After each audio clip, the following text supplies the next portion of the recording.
patologías que están relacionadas con lo que es el embarazo, ¿no? Vamos con la introducción. Primero que nada vamos a definir lo que es emesis gravídica. Básicamente son vómitos esporádicos que se presentan en todas las gestantes, pero no tienen repercusión en su salud. O sea, básicamente es... Por favor, silencio. ¿Ya?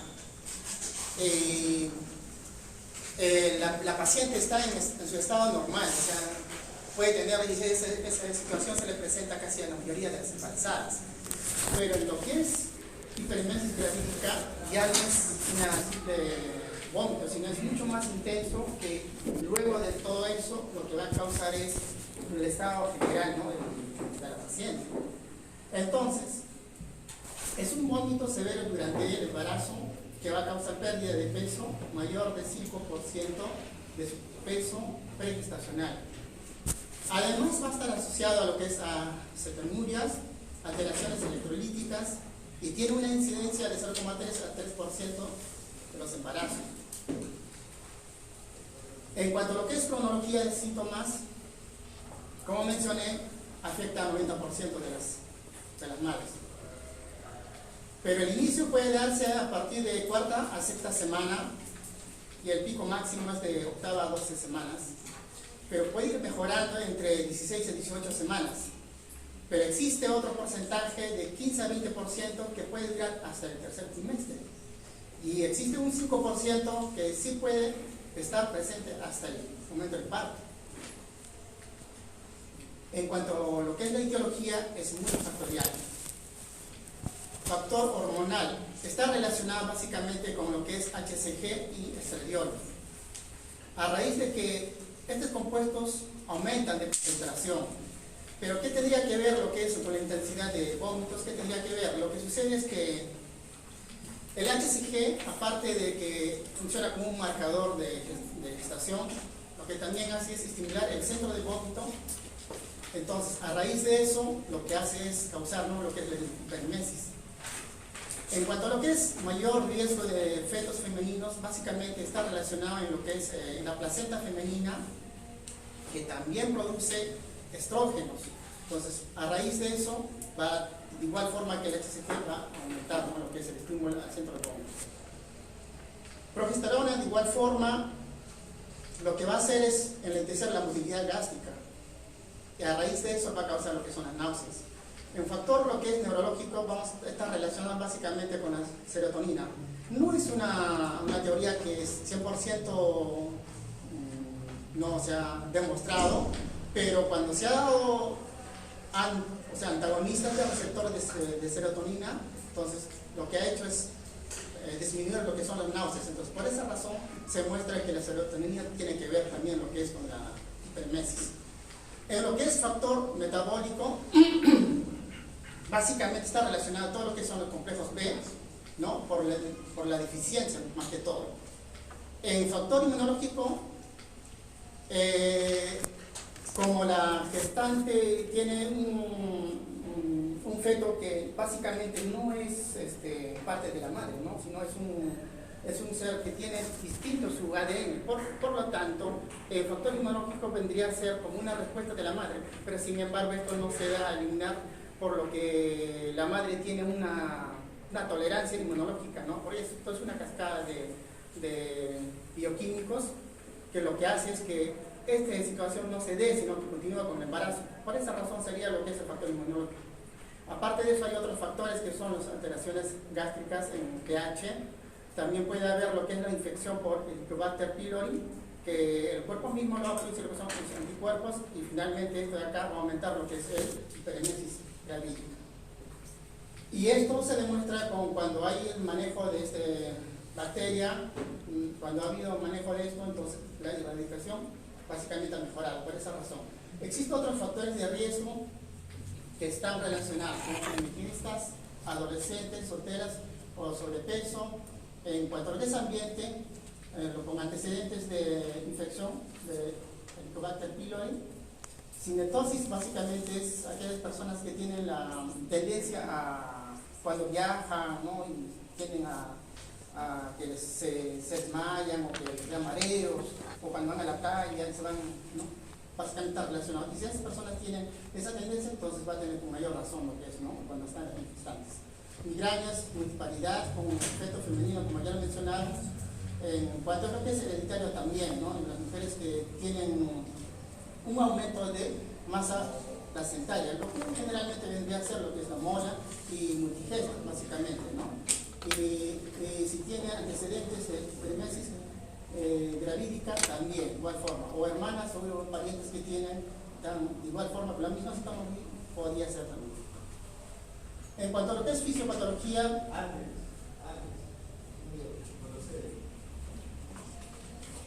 por favor, no lean mucho. Hay que explicar. A ver, ¿por qué el factor inmunológico puede causar hiperemesis? el factor, Porque todo lo que tú ahí son factores, no son causas directas. Son factores que pueden comprometer. Pero en el caso del factor inmunológico, ¿qué podría comprometer? ¿Qué cosa es lo que puede desencadenar de que haya mayor hiperemesis? El feto se comporta como un parásito dentro de, ¿no? en la gestación.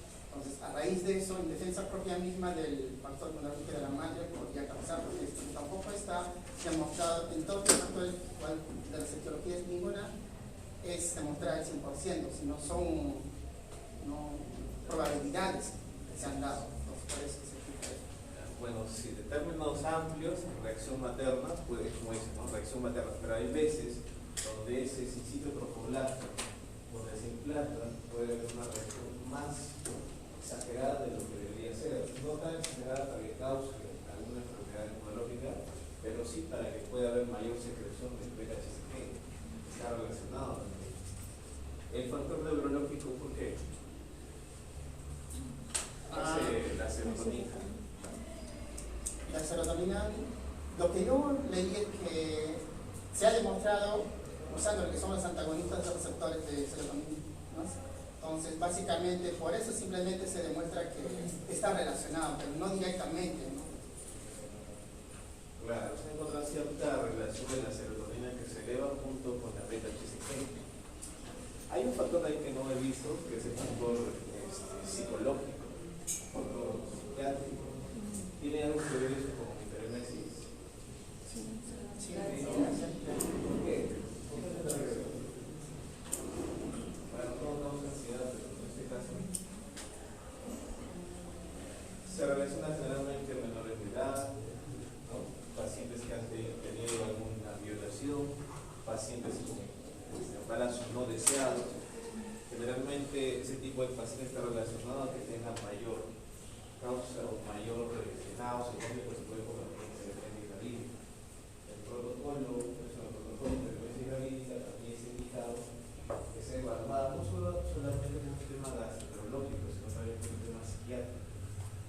Y los otros factores son factores de descarga, incluso hay factores endocrinológicos también, que está relacionado, o sea, no que sea la causa directa, pero que está relacionado a los niveles de tiroides, ¿no?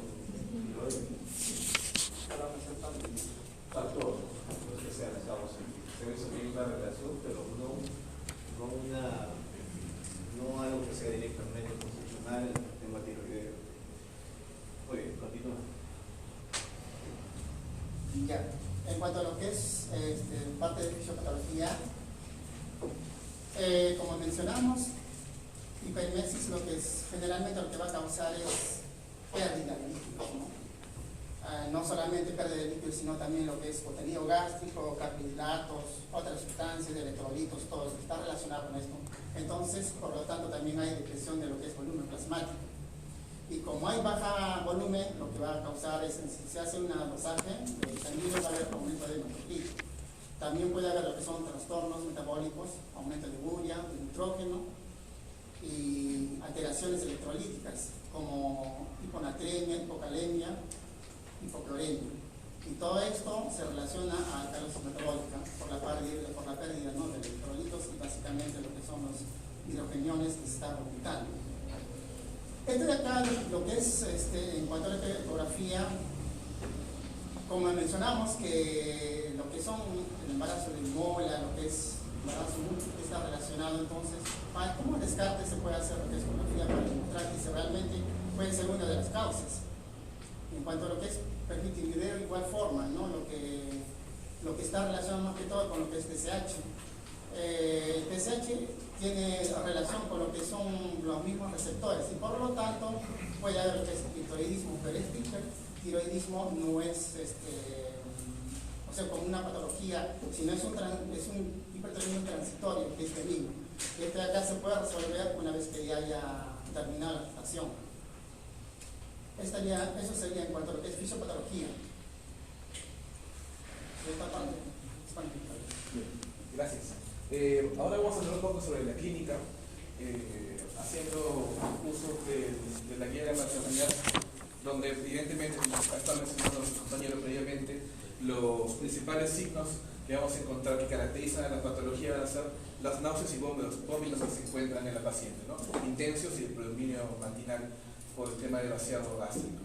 También a eso se va a sumar cialorrea, modificaciones en el apetito del gusto, cialorrea a razón de los vómitos que van a estimular las glándulas secretoras, epigastralgias o hematemesis. Incluso se habla de esta hematemesis a razón de desgarros de la mucosa por irritación del vómito, y esta hematemesis va a ser un signo que sugiere que es parte del síndrome de Mallory-Weiss.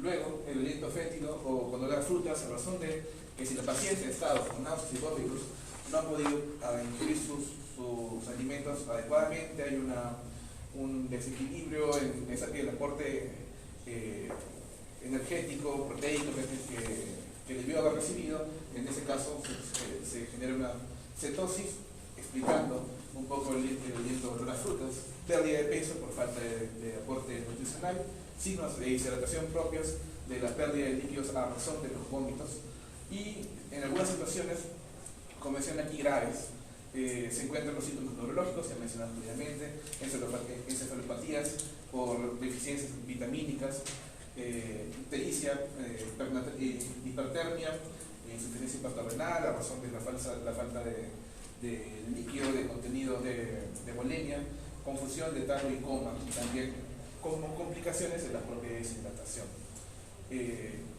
La siguiente, por favor. Aquí encontramos una tabla en la cual nos dan una graduación de la clínica de esta enfermedad, ¿no? Haciendo énfasis en criterios clínicos de diagnóstico y sintomatología, en 3 estados: leve, moderada y grave. En cuanto a una epidemia gravídica leve, nos indica que se va a encontrar una pérdida de peso menor al 5% y con signos leves de deshidratación. Por otra parte, en su sintomatología va a estar acompañada de vómitos persistentes, pero tolerables, y piel y mucosas secas, ¿no? Avanzando al siguiente step, encontramos la moderada, donde la pérdida de peso va a ser correspondiente entre un 5 y 9% del peso corporal, y va a encontrarse ya signos moderados de deshidratación, como condice a este viaje, y la sintomatología va a ser vómitos persistentes, frecuentes, mucosas secas y lengua seca. La cialorrea ya se hace presente, síntoma que se mencionaba previamente, y se encuentra sensibilidad también aumentada en los olores. La paciente va a tener una mayor percepción en ese sentido. Y el tercer viaje grave, encontramos una pérdida de peso corporal mayor al 10%, con signos ya severos de deshidratación. Y encontramos sintomatología que se condice con esta situación, puesto que hay confusión, acidosis, oliguria y ictericia también. La siguiente, por favor. Al momento de armar el seminario, vimos por conveniente adelantar un poco los diagnósticos diferenciales, por motivo de algo que va a mencionar posteriormente, pero ya lo spoileé un poco, que es que esta enfermedad va a diagnosticarse a partir de ir descartando otras, con un debido protocolo, un debido flujograma a cumplirse. Dentro de ellas encontramos cada una de estas enfermedades, entre otras, divididas quizás por sistemas que van a ir siendo afectados. Hay enfermedades como la amonia detiforme, el embarazo múltiple, que pueden generar esta sintomatología de náuseas y vómitos pero ahí está el detalle que tenemos la responsabilidad de buscar descartarlos con ecografías, la tirotoxicosis, un asunto metabólico, también puede llevarnos a esta sintomatología, pero hemos de rescatar, quizás por como se indica, la taquicardia, el nerviosismo, el temblor y tratar de dosar esas hormonas tiroideas al momento de descartarlo, ¿no? En la mañana, unos compañeros en la rotación decían, el diagnóstico diferencial para esta enfermedad, gastroenteritis. ¿Por qué no? Se van a dar vómitos, pero habrá fiebre. ¿Por qué? Porque si hay fiebre en la paciente ya no es quizás hiperemesis gravídica, hay que descartarlo. Polilitiasis, policistitis, enfermedades que derivan del tratamiento quirúrgico también pueden confundirse. Dentro de la rama gastroenterológica, la pancreatitis también, las situaciones diabéticas metabólicas, la apendicitis propia que conocemos bien, la pielonefritis en el lado urogenital y también neurológicas, como lo mencionaba brevemente, pueden estar dentro de ellas, ¿no? Tumores, meningitis, hipertensión, aquí también podríamos incluir algunas enfermedades del lado psicológico, psiquiátrico, como se mencionaba, pero ya sería un sinfín de enfermedades que también coinciden en ese detalle, ¿no? Náuseas y vómitos y sus consecuencias en caso no se controle. Siguiente, por favor. Bueno, el siguiente va a ser el diagnóstico. Bueno, vamos a decirlo diagnóstico ya que no hay un consenso para criterios diagnósticos. Entonces, lo que es la hiperemesis gravídica va a ser por exclusión, principalmente por exclusión y descartando las demás enfermedades. Entonces, va a ser la evaluación, la vamos a englobar teniendo en cuenta lo que es clínica, laboratorio e imagen.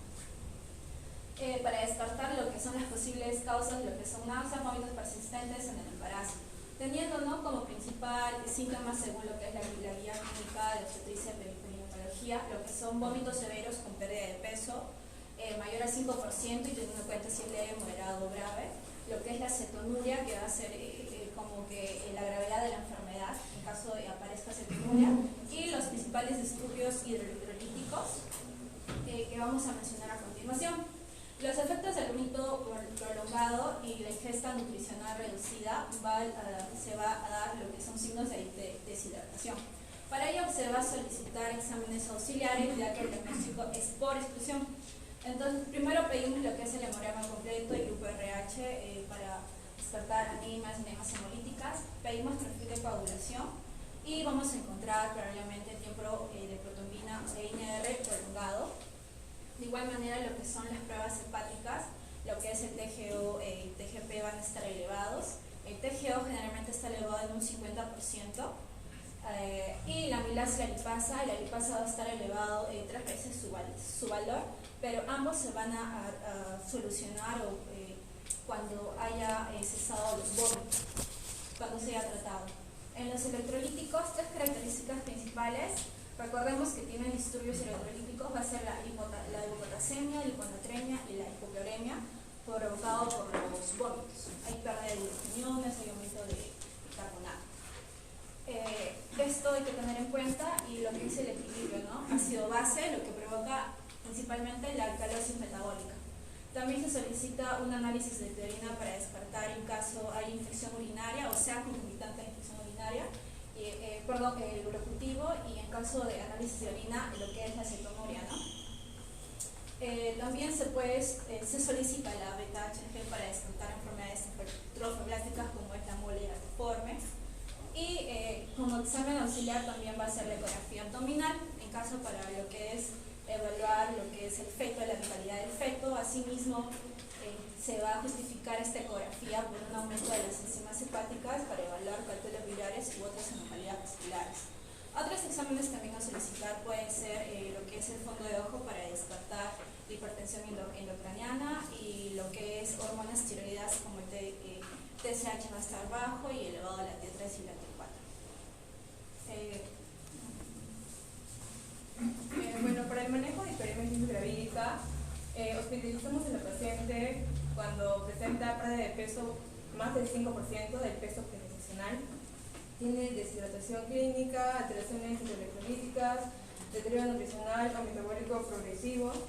Bueno, en este caso hacemos reposo absoluto, NPO por 24 a 72 horas, un balance hidroelectrolítico porque por los vómitos hay hiponatremia, hipocloremia, hipocalemia. También hacemos un control del peso y un control diario, realizamos exámenes auxiliares y psicoterapia de apoyo. Bueno, en cuanto a las medidas específicas para hidratar a nuestro paciente, lo hidratamos con suero fisiológico alternando con suero glucosado al 5%, esto para revertir la cetosis de la paciente. Bueno, de 2000 a 3000 cc cada 24 horas, pero esto va a depender del estado clínico de la paciente y del peso corporal. Bueno, el objetivo es una diuresis más de 1000 cc cada 24 horas, y para la reposición de electrolitos, bueno, si hay hiponatremia severa, menos de 115 miliequivalentes por litro, bueno, le podemos dar suero salino hipertónico de 60 a 150 miliequivalentes de cloruro de sodio en 24 horas, y si hay hipocalemia de 2 miliequivalentes, hay trastornos electrocardiográficos, hay debilidad muscular, administramos una dosis de 40 miliequivalentes por hora de cloruro de potasio. Y si por el contrario el potasio es mayor a 2.5, administramos una dosis menor de 10 miliequivalentes por hora. Y bueno, también se repone cloro por la acidosis hipoclorémica. Bueno, también se da vitamina 6, la piroxina, vitamina B1 tiamina, 100 miligramos por día, y vitamina C, 1 gramo por día. Bueno, para los requerimientos nutricionales es una dieta polimérica, pero va a depender de la paciente si tolera una nutrición enteral, se puede dar por sonda nasogástrico o nasolateral, o si no tolera sería una nutrición parenteral. Para el tratamiento farmacológico, de primera elección, la guía materno-perinatal menciona el dinidrato, 50 miligramos intravenoso cada 6 horas, y un procinético, la metoclopramida, 10 miligramos intravenoso cada 8 horas, ranitidina, 50 miligramos intravenoso cada 8 horas. Y en el caso que la paciente presente ansiedad, podríamos dar diazepam, 10 miligramos intramuscular o intravenoso. Y en casos de hiperemesis gravídica refractaria a tratamiento, se intenta con corticoides como la metilprednisolona, 16 miligramos 3 veces al día por 3 días hasta por 2 semanas. Y bueno, ya en casos de deshidratación grave, severa, en pacientes que necesiten nutrición parenteral, ya los pacientes deben pasar a uso materno. En caso de tratamientos alternativos, ya sea psicoterapia, terapia conductual, es necesario en pacientes que presenten ansiedad, depresión o trastorno de estrés postraumático. Bueno, ¿cuándo iniciamos la vía oral? En el caso de que la paciente no haya tenido vómitos por al menos 24 horas, y este inicio de vía oral es progresivo, se inicia con líquidos, luego alimentos espesos, junto a los antieméticos en vía oral.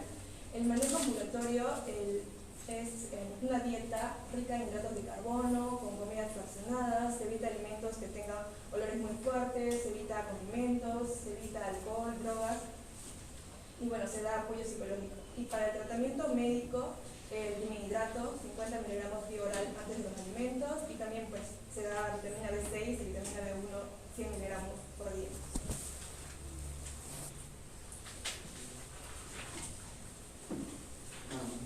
Ahora, respecto a las complicaciones, estas en realidad no van a tener tanta relevancia dependiendo de cómo se haya hecho el tratamiento con la paciente. Si se hizo un manejo oportuno y efectivo, entonces es muy poco probable de que tenga complicaciones de relevancia de la paciente, mientras que, sobre todo en pacientes en las que no se ha hecho tratamiento, es muy probable que se empiecen a ver las complicaciones.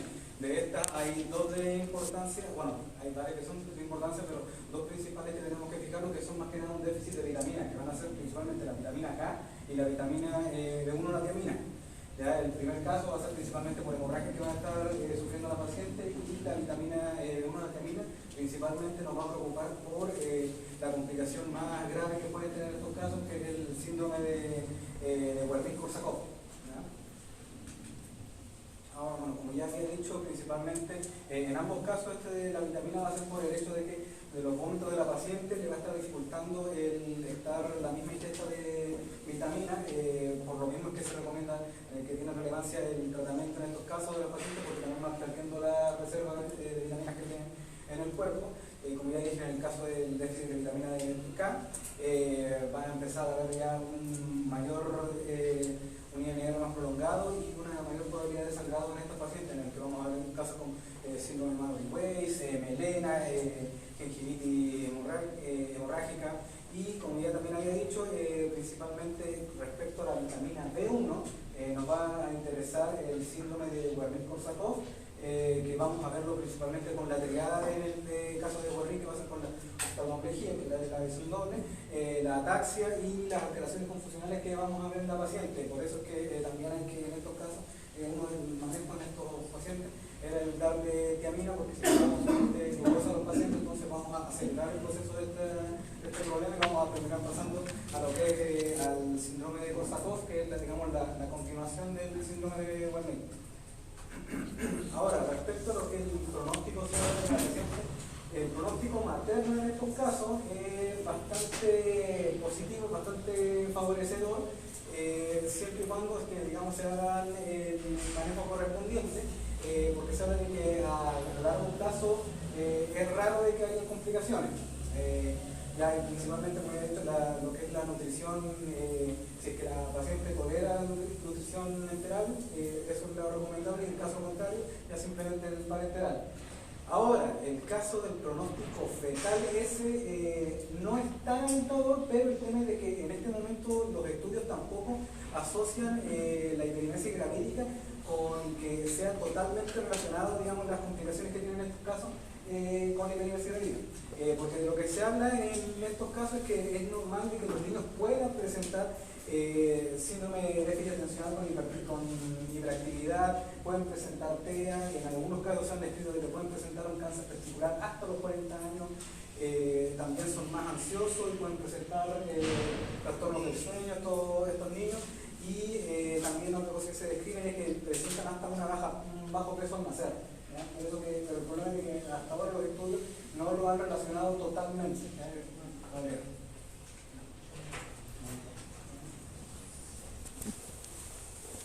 Bien, entonces mis compañeros han explicado acerca de un trastorno gastrointestinal que también vemos que tiene afección a nivel central, ¿no? Sobre todo con la teoría más cerca del incremento de la beta TTG, pero también hay otras enfermedades gastrointestinales que la literatura nos describe. Son bastantes, pero nosotros vamos a hacer la revisión de algunos, como es el reflujo gastroesofágico. Después puse también acerca de hernias, un poco bastante puntual, y mi compañero va a finalizar con lo que es el Helicobacter pylori en el embarazo. Entonces, en el reflujo gastroesofágico, digamos, tenemos acidez, hay reflujo gastroesofágico. Estos van a ser síntomas comunes que se van a presentar durante todo el embarazo, ¿no? A comparación de la hiperemesis gravídica que se presenta en el primer trimestre, porque mi compañero también mencionó que se puede persistir, pero sobre todo en el primer trimestre. Vamos a ver que el reflujo gastroesofágico puede presentar durante todo el embarazo, siendo más prevalente en el tercer trimestre. Esta es una prevalencia de Williams, que se va a hacer un estudio donde menciona que en el primer trimestre 26%, segundo 36%, y el tercer trimestre un 51%. Pero sabemos que un artículo más actualizado, que si bien, bueno, en 400 embarazadas, el 38.5 tuvieron reflujo, las cifras son parecidas, porque quizás disminuye un poco en el segundo trimestre. Lo que coincide es que en el tercer trimestre sí hay mayor prevalencia de reflujo, ¿no? ¿Por qué razón?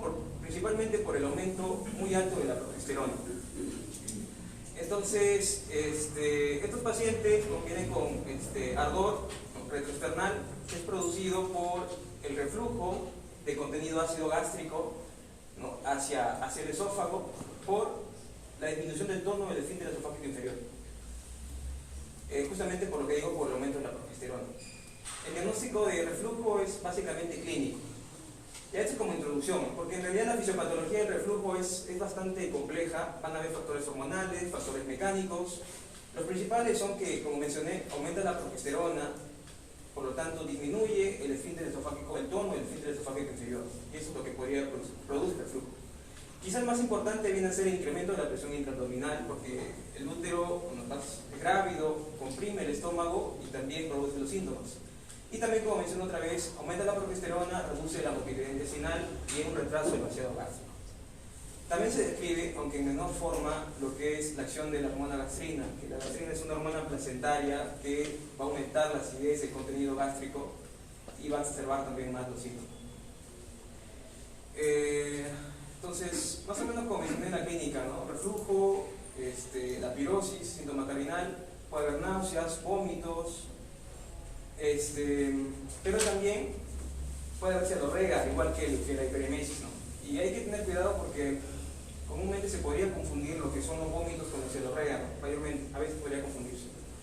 hay factores exacerbantes también aquí, lo que viene a ser los bloqueadores de canales de calcio, los benzodiazepinas, tiaminas, los AINES incluso también. Mayormente porque estos pueden relajar la mucosa, el músculo liso a nivel del esófago, y esto puede hacer que se agrave más. Y en cuanto a los AINES, pues ya sería más por el factor irritativo que tienen sobre la mucosa. El diagnóstico, como mencioné, es más común, es clínico. O sea, se podría realizar una quechimetría, se podría realizar una endoscopía, pero no va a ser necesario. Ahora, ¿cuáles son? Me estoy basando de acuerdo a este artículo para el tratamiento, porque, bueno, Williams también lo menciona, desde los antiácidos, pero quizá me pareció más completo el primer línea de tratamiento no farmacológico con los cambios de estilo de vida. Mayormente, principalmente este artículo describe lo que es la dieta fraccionada, entre 5 a 7 tomas por día, la elevación de la cabecera de la cama a 30 grados, 25 centímetros. Lo que mencionan también mis compañeros en la hiperemesis, lo que viene a ser con el consumo de chocolates o de café, que puede también relajar un poco más el esfínter, también lo que son las comidas picantes, lo que pueden exacerbar los síntomas, y también lo que tiene que ver lo que es el decúbito lateral, ¿no? Para justamente evitar la aspiración. Ese es cuando cambia de estilo de vida. Ahora, el primer escalón farmacológico van a ser los antiácidos, que mayormente son antiácidos compuestos de aluminio, de magnesio y de calcio, principalmente de aluminio y de magnesio. Dentro de los antiácidos, dentro de la familia de los antiácidos también están los alginatos, que son polisacáridos aniónicos que en realidad, digamos, su mecanismo de acción va a ser que entran en contacto con la acidez gástrica y crea una reacción en donde prácticamente van a formar una barrera mecánica protectora, ¿no?, de la mucosa del estómago. El sucralfato viene a ser la segunda línea farmacológica, que su mecanismo de acción también es parecido al de los alginatos. Estos son ya disacáridos sulfatados, que también, ¿no? Pero quizás la diferencia con esto es que esto se inhibe la pepsina. Eso sería importante mencionar. Y me parece que en el petitorio también está el sucralfato. En la tercera línea farmacológica estarían los antagonistas del receptor de histamina, entre ellos está la ranitidina, también está lo que es la famotidina, pero parece que esto no está en el petitorio. Pero como sabemos, la ranitidina ha sido retirada según la FDA desde el 2018, y en el hospital me parece que ya no se está usando tampoco la ranitidina. Y en el último escalón estarían los inhibidores de bomba de protones, donde está el omeprazol, pantoprazol, asuprasol. Pero según la FDA y la clasificación de medicamentos, el omeprazol está en la clase C, a comparación de lo que es el asuprasol, el pantoprazol, que está en una clasificación B. Pero en el hospital, ¿qué es lo que usan? Según pregunté de la mañana, sucralfato y sobre todo el omeprazol, los inhibidores de bomba de protones para el tratamiento de un reflujo. En cuanto a las hernias, puse las hernias porque en realidad, digamos, vino una embarazada, antes de embarazarse ya tenía estos defectos, pero bueno, se encontraba sintomática, pero ya con lo que es el embarazo, sobre todo en el tercer trimestre, con el útero que creció mucho más, van a empezar a sentirse sintomáticas. La más común viene a ser la hernia yatal, en donde el estómago, por medio del hiato esofágico, va a construir o se va a deslizar hacia el tórax, ¿no? En este caso, esta es una hernia tipo yatal tipo 1, es decir, por deslizamiento, ¿verdad? Bueno, hay como 4 tipos, pero no había caso en realidad poner toda la clasificación. Pero el problema de esto, bueno, como digo, ¿no?, se construye por el hiato esofágico. Y ¿por qué se produce? Pues la clínica, o como lo he dicho, la fisiopatología va a ser lo mismo que lo que en el reflujo, es decir, incrementa la presión intraabdominal, comprime el estómago y de la misma forma. Igual con la relación muscular, también por el incremento de la progesterona. El tratamiento es el mismo en reflujo, con antiácidos, los inhibidores de protones. ¿Y qué complicaciones podría haber aquí de que puede estrangularse? Es decir, una hernia paraesofágica a partir del tipo 2. Y eso sería ya una emergencia quirúrgica. En cuanto a la hernia diafragmática, ya viene a ser una hernia rara, digamos, un defecto congénito raro, donde de la misma forma no viene sintomática hasta que incrementa la presión intraabdominal y produce la hernia. En este caso, vemos acá en la imagen, ¿no? Esta es las hernias más conocidas diafragmáticas son la de Bogdanec y la de Bogdan. La de Bogdanec, que es posterior izquierdo, como en esta imagen, y la hemorrágica no la puse aquí, pero sería ya anterior, de hecho. ¿Cuál sería la diferencia de que acá hay síntomas gastrointestinales, pero también hay síntomas respiratorios? El paciente puede venir con disnea severa, puede complicarse con signos de shock, taquicardia, hipotensión, y también podría llegar a estrangularse. Ya sería una emergencia quirúrgica. Pero como la paciente, si se mantendría sintomática, pues sería una cirugía electiva. Si quisiéramos cirugía, pues tendríamos que esperar hasta el segundo trimestre.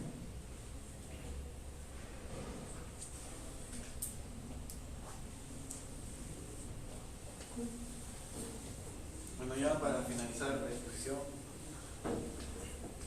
vamos a hablar sobre un poco la úlcera péptica en caso de las embarazadas, ¿no? Realmente vamos a observar que su prevalencia es poco frecuente y suele ser asintomática, por los menos cambios fisiológicos que presenta el sistema digestivo, ¿no? En el caso de las embarazadas. Entonces, lo que quiere explicar que las mujeres que pues, ya predisponen con estos síntomas gastrointestinales van a presentar una cierta mejoría en el embarazo, y es por eso que es menos frecuente esta enfermedad. Entonces, es proveniente hablar sobre los factores protectores, ¿no? Los cambios que van a sufrir el tracto gastrointestinal en el embarazo va a ser una menor secreción de ácido y una mayor secreción de moco, ¿no? Justamente este va a ser un factor protector importante para disminuir la prevalencia de úlcera péptica y también la menor motilidad del tubo gastroesofágico, ¿no? Como sabemos, la progesterona es descentrada del músculo liso, y por lo que va de alguna manera a proteger lo que vendría a ser a las pacientes embarazadas de la úlcera péptica. Por otro lado, vamos a tener los factores de riesgo que van a predisponer a esta enfermedad, vendrían a ser los mismos dos principales que se pueden evidenciar en una úlcera normal, que debería ser el Roter pylori y los AINES, ¿no? Los AINES tienen un valor importante más que todo en este grupo, debido a que nosotros vamos a utilizar AINES para calmar diferentes tipos de patologías, sobre todo en el puerperio, ¿no? Generalmente se le da AINES para calmar el dolor. Sin embargo, pues al ya salir el producto, los niveles de progesterona disminuyen y pueden exacerbar una úlcera que ya está en el tracto gastrointestinal y puede haber una perforación, ¿no? Y puede complicar más que todo el cuadro y generar hematomas o un peritoneo, ¿no? Puede generar líquido libre en el peritoneo. Entonces, la clínica pues, vendría a ser similar, que es el dolor típico cólico en epigastrio, va a ser a predominio nocturno y en ayunas, ¿no? Esto también va a depender de la etiología, ¿no? Que como sabemos, la úlcera duodenal va a calmar cuando nosotros nos alimentamos. Por otro lado, la úlcera gástrica va a empeorar cuando nosotros ingerimos, ¿no? Entonces, va a depender más que todo de la localización de la úlcera, y la distensión abdominal también va a ser importante, y las náuseas y la aspirosis también van a actuar en el caso de la úlcera y van a ser como que un diagnóstico diferencial importante para descartar y diagnosticar luego hipermesis tetravírica, ¿no? En el caso de los métodos diagnósticos vamos a tener las comunes, que vendrían a ser las pruebas de urea, análisis serológicos y fecales, y también la biopsia endoscópica, ¿no? Realmente, como mencioné, estos no son de rutina, debido a que si es que la paciente tiene molestias con la úlcera péptica, no es que se le trate inmediatamente, sino se le da sintomáticos y se espera a la finalización del embarazo para recién poder tratar esta enfermedad, ¿no? Debido a que pues, hay riesgos de que el producto, es decir, el bebé, mediante el tratamiento, por ejemplo, de una biopsia, pues pueda presentar complicaciones, ¿no? Un sangrado hemorrágico masivo, y eso suele ser un factor de mortalidad para el producto. Entonces, vamos a tener los desenlaces adversos, como un mayor riesgo de preeclampsia y también un mayor riesgo de ruptura prematura de membranas, ¿no? Y como mencionaron también, esta enfermedad puede originar en el feto una restricción del crecimiento intrauterino, un parto prematuro y una mayor motilidad fetal, ¿no? Y también una muerte intrauterina. Debido a que, como mencioné, esto se puede complicar, estas perforaciones pueden originar sangrados masivos, y justamente estos sangrados masivos pues, pueden llevar a un sufrimiento fetal y pueden generar una muerte intrauterina, ¿no? Ahora, en la perforación de la úlcera podría ser una de las complicaciones más importantes, y se va a presentar, como mencioné, estos 4 tipos de episodios, ¿no? Un aumento de la presión intraabdominal, como también mencionaron, el espacio que ocupa sobre todo el útero, sobre todo en gestantes ya a término, pues va a ser importante, y esto va a originar un mayor una mayor presión en la cavidad intraabdominal, ¿no? Y esto puede también generar una perforación de la úlcera. Y también otro medicamento podría ser el uso de AINES en el porferio, ¿no? Como mencioné, esto podría precipitar las perforaciones. Un segundo punto vendría a ser un estrés hemodinámico, es decir, por ejemplo, por lo mismo, en el caso de que sea un parto normal y estemos ya en el porferio inmediato, se pueden presentar hemorragias importantes, y estas hemorragias importantes pues pueden también precipitar más que todo la perforación de estas úlceras pépticas, ¿no? Debido a que va a haber una menor irrigación en el estómago y en el tracto gastrointestinal, y justamente eso también puede originar daños en la mucosa, ¿no? Y también una pérdida del efecto protector hormonal, ¿no? Después del parto, como mencioné, los niveles tanto de progesterona y de por sí, todos los niveles hormonales se reducen. En el caso de las complicaciones, vamos a mencionar más que todo la prevención, ¿no?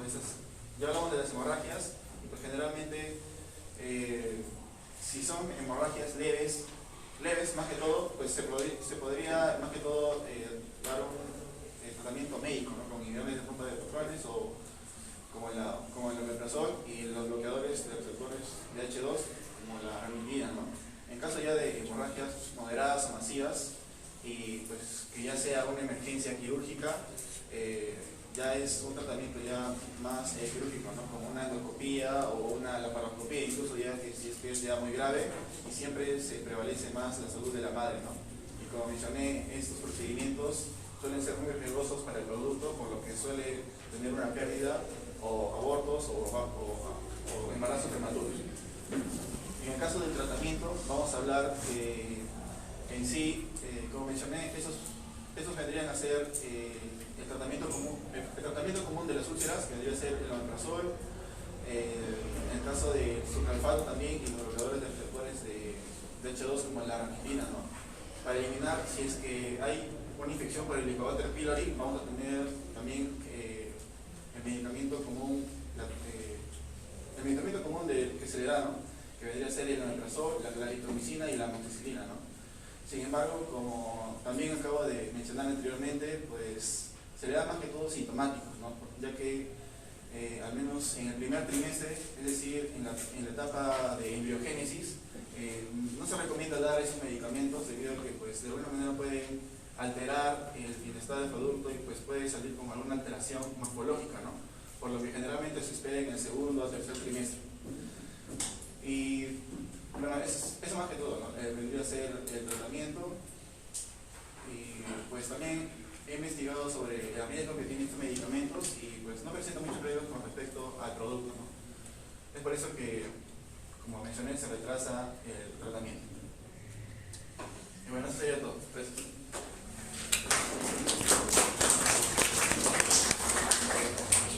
Muy bien, Camila. El tratamiento no es nada más que manejo, ¿no? Ya. Está bien usar meloglobina, ranitidina. ¿Qué? ¿Has leído algo sobre la ranitidina, meloglobina? Según la guía materno-perinatal, sí menciona la meloglobina y la ranitidina. Pero ¿Hay un buen comentario sobre eso del grupo? No, cualquiera, no, por separado. ¿Cómo se puede usar la metoclopramida como mencionó y también con el difeniquinal? ¿Podemos usar los dos separados o a la vez? No hay ningún problema, ya que el mecanismo de acción es diferente. Claro, pero en el caso, no, es más, en la parte de ranitidina. Ya se retiraron. El uso de la ranitidina. Claro. Ya se retiraron.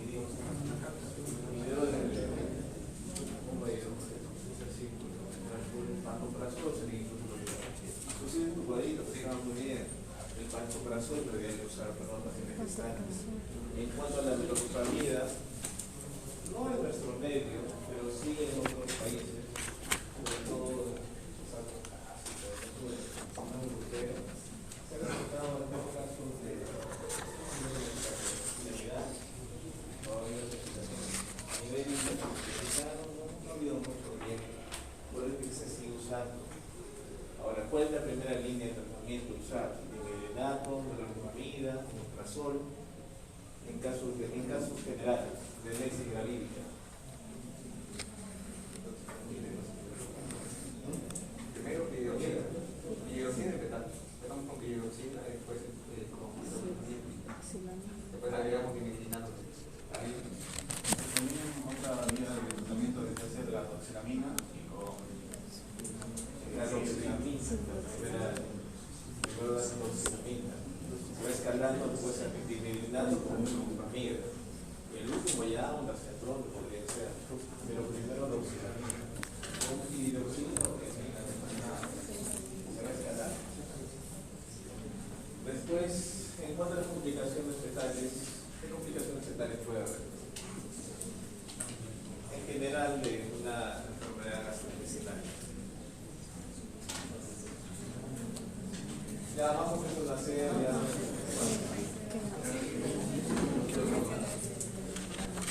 ¿Ya recibes?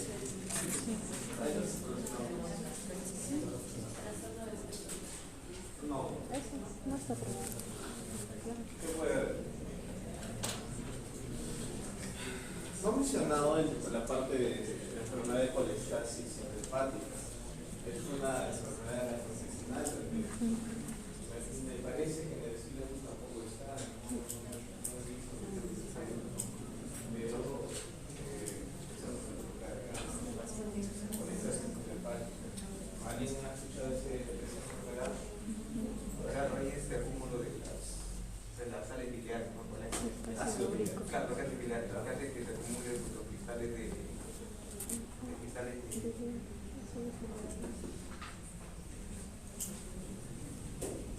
hay saturación incluso de colesterol, saturación de colesterol en los cristales y hace que, sobre todo en el segundo y el tercer trimestre, si no me equivoco, entonces hace que haya una reacción inflamatoria con las transaminasas elevadas y ya pues es lo que le produce el prurito a la paciente.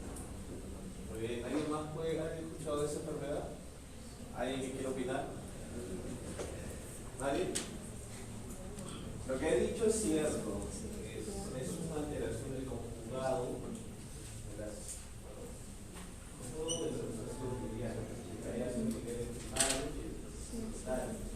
La alteración de esta configuración hace que pase a nivel del hígado, se produce esta alteración de hepatocito y del hepatocito pasa al lumen vascular y del lumen vascular pasa pues a todo el cuerpo de la mamá. Lo que principalmente puede presentarse es que aumente, como dice él, ¿no? Las transaminasas, porque la alteración está en los hepatocitos. Hay esa alteración de las transaminasas, sube la transaminasa, sube la bilirrubina. Y eso es lo que puede ocasionar que haya una alteración a nivel de las uniones perisinápticas para que se libere la sustancia homógena, que se le ocurra ese plúrico típico que predomina en la noche, más y es palmoplantar, ¿no? Ahora, generalmente no se relaciona con lesiones, es algo más de la inervación, de las uniones perisinápticas yosinápticas. Ahora, el problema es que estos ácidos biliares se pueden acumular en el pecho.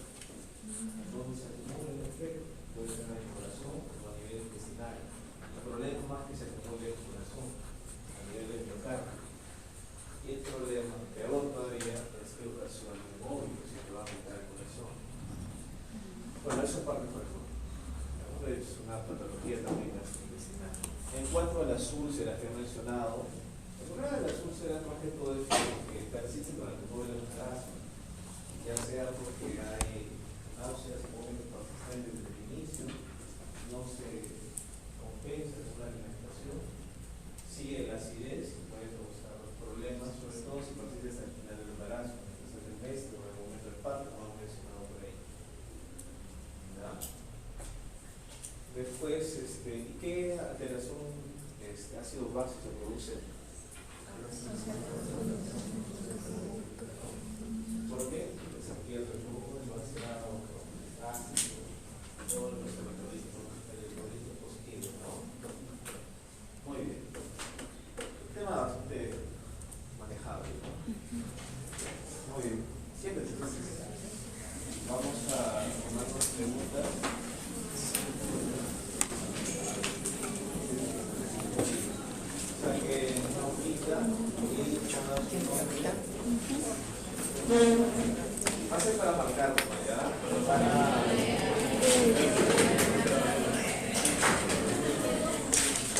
Voy a poner la pregunta en la pizarra que es mejor, y van a tener la alternativa. ¿O quieren probando? Proyecto.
Pasan tu hoja hacia adelante.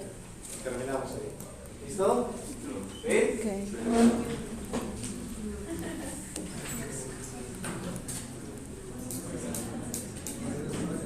Ya, listo. Un minuto todavía.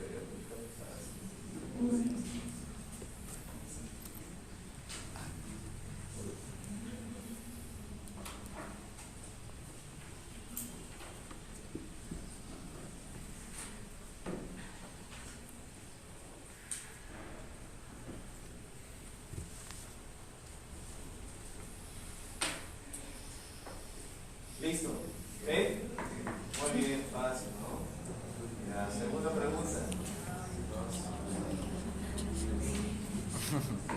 Es la que la voy a contestar. ¿Ya? ¿Sí?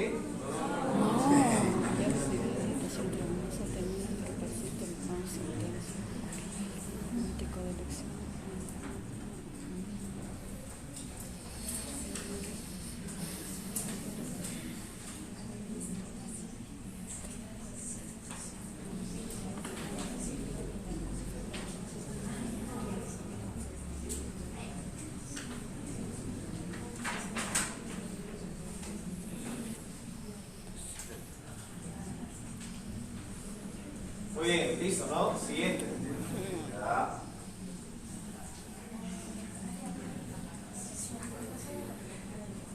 Listo. ¿Verdad? Me he dicho, le felicito.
La presbicia ya no. Ya, ahí está. Ay,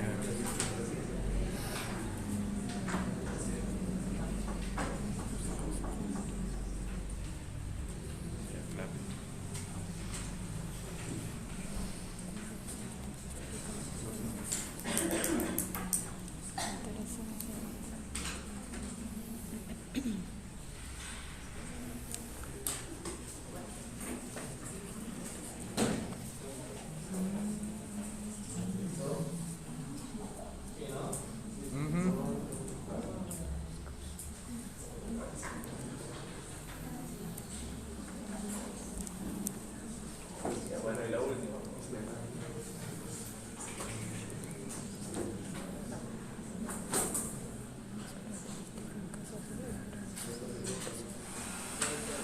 ¿Ya? ¿Ya está? ya. Bingo.